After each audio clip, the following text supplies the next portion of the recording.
আসসালামু আলাইকুম। আশা করি সব ভালো আছে, আমরা সব ভালো আছি। তো এখন বাজে 1:30, যখন সবাই দুপুরে লাঞ্চ করবে আর আমরা কি নিয়ে বসছি দেখেন।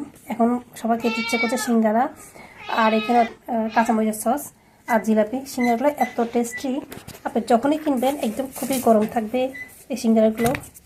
তো আচ্ছা, যাই হোক, নাস্তা খেয়ে আপনাদের সাথে আবার কথা হচ্ছে। বিসমিল্লাহির রহমানির রহিম। আজকে আপনার সাথে শেয়ার করবো চিংড়ি মাছ দিয়ে আলু ভাজি। এখানে প্রথমে আমি আলু আর পেঁয়াজ কুচি করে নিয়েছি। দিয়ে দিচ্ছি 1 টিস্পুন রসুন পেস্ট, 1 টিস্পুন লবণ, 1 টিস্পুন দিচ্ছি মরিচের গুঁড়ো, হাফ টিস্পুন দিচ্ছি হলুদের গুঁড়ো, হাফ টিস্পুন দিচ্ছি আমি ধনিয়া গুঁড়ো। দিয়ে দিচ্ছি আমি এখানে সয়াবিন তেল।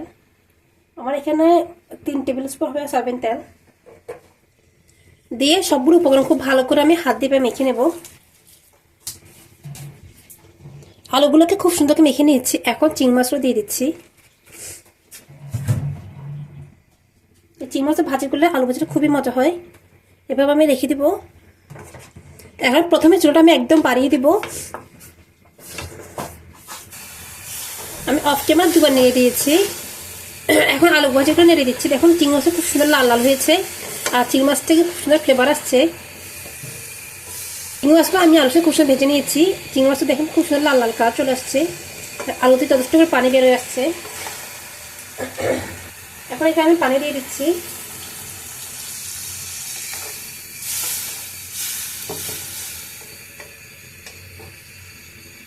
এই রান্নাটা খুব তাড়াতাড়ি হয়, আপনি খুব তাড়াতাড়ি করতে পারবেন, আর তবে খুব টেস্টও হয়।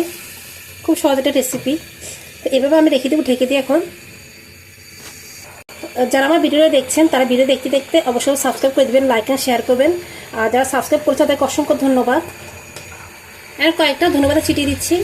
এই সময় ধন্যবাদ দিলে খুব সুন্দর ফ্লেভার আসে। যেহেতু বাচ্চারা এভাবে ঝোলটা রেখে খুব বেশি পছন্দ করে, এই জন্য ঠিক এই পর্যায়ে নামিয়ে নেব। তো আমি 5 মিনিট পর এসে দেখিয়ে দিচ্ছি কেমন হয়েছে আমার আজকের রেসিপি। মজাদার চিংড়ি মাছ আলু রেসিপিটা আমার একদম শেষ। এখন আমি বেড়ে দিচ্ছি। দেখেন অনেক সুন্দর গান বেরোচ্ছে। অনেক সহজকে বুঝাতে চেষ্টা করেছি। আপনারা খুব স্বল্প সময়ে যে রেসিপিটা করতে পারবেন।